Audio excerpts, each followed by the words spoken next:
Bismillah ar-Rahman ar-Rahim.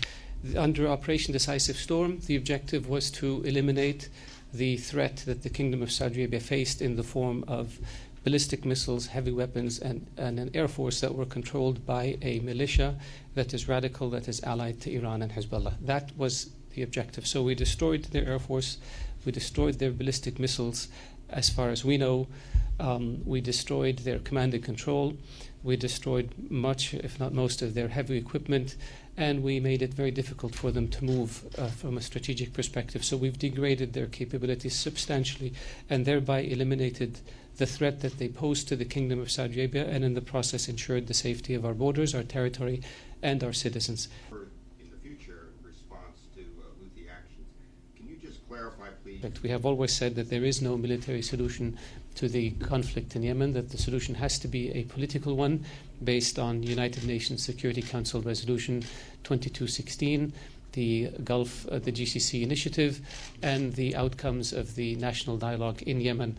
And we had always expressed our hope that the Houthis will see the wisdom of participating in the political process rather than trying to take the country by force. And we have made it very clear that we will not allow them to take Yemen by force. Other forums. And what about the U.S. role, particularly with Iran? We don't believe Iran has any role to play in Yemen.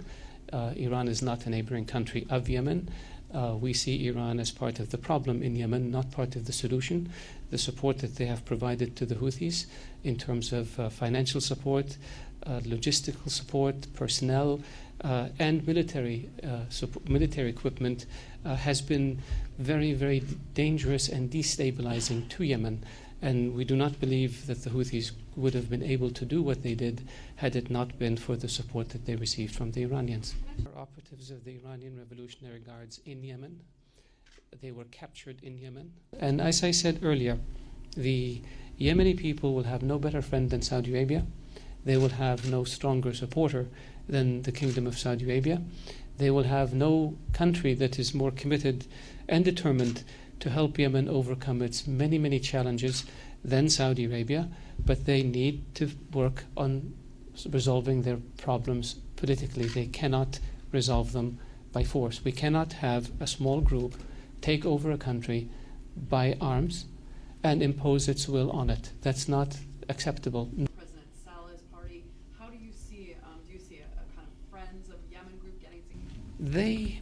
They have made and reneged on more than 60 agreements since the Yemeni crisis begins. So I'm not a betting man, but I hope that they will make one agreement that they keep. And the opportunity now lies before them to achieve through the political process what they will not be able to achieve by force. So the decision is theirs.